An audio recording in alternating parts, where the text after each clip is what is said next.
Hoje, a gente vai mergulhar em um dos maiores, se não o maior, enigma da literatura brasileira.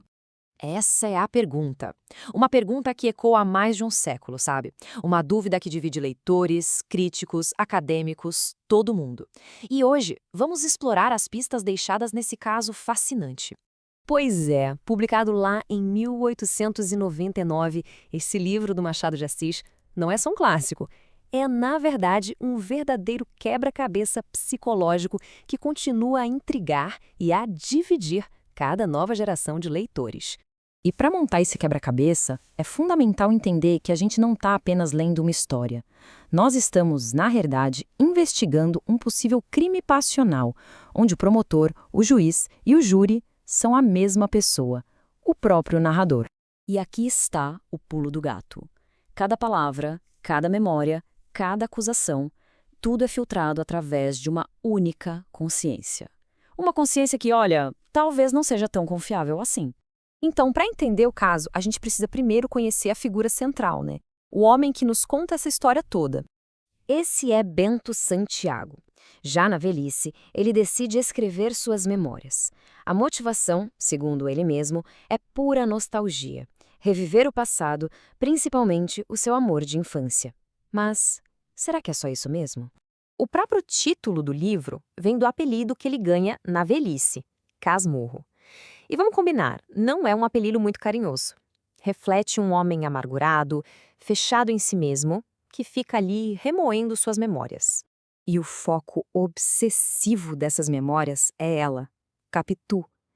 Ele tenta reconstruir cada detalhe da jovem que amou, mas as lembranças dele são fragmentadas, sabe? Manchadas pelo tempo e principalmente pelo ciúme. Bom, então vamos ao tribunal. Vamos analisar as provas que o próprio Dom Casmurro apresenta. Ele constrói um caso bem meticuloso para nos convencer e talvez para convencer a si mesmo da culpa de Capitu. A primeira evidência que ele joga na mesa é a própria Capitu. Olha só como a descrição física dela já vem carregada de suspeita. Os olhos dela, para ele, não são só bonitos, são a prova de uma natureza traiçoeira dissimulada. A inteligência e a desenvoltura da Capitu, que poderiam ser vistas como qualidades admiráveis, são totalmente reinterpretadas por ele. Na narrativa dele, a esperteza dela se torna sinônimo de falsidade.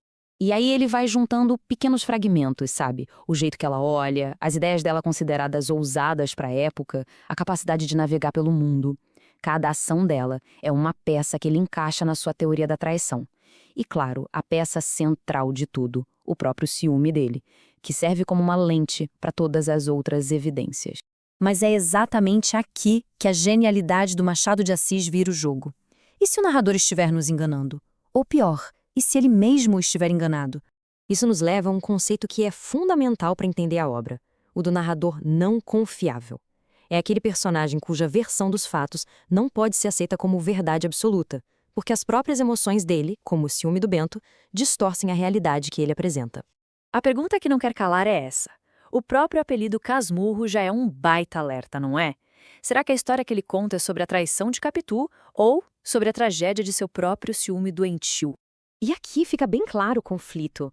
De um lado, a narrativa do Bento, onde ele é a vítima. Do outro, as dúvidas que surgem na gente. A memória dele pode estar falhando, o ciúme dele pode ter transformado inocência em culpa, e talvez o livro inteiro seja uma grande tentativa de justificar a maneira terrível como ele tratou a Capitu. E é assim que a gente chega ao coração do legado deste romance. Machado de Assis era um mestre da ambiguidade. Ele não nos entrega uma solução fácil. Pelo contrário, ele nos dá todas as peças e nos convida a sermos os detetives, a decidir em quem acreditar. No final, a conclusão do Bento é amarga e definitiva. Para ele, não há dúvida, ele decreta que seu melhor amigo e a mulher que amavam o traíram. Mas a questão que fica é, essa é a verdade do destino ou a verdade que ele precisou criar para sobreviver à própria dor? A pergunta final, então, não é nem tanto sobre Capitu, mas sobre ele. Quem é, afinal, Bento Santiago? Um homem destruído pela traição ou o arquiteto de sua própria desgraça? A resposta? Bom, essa o Machado de Assis deixou para cada um de nós.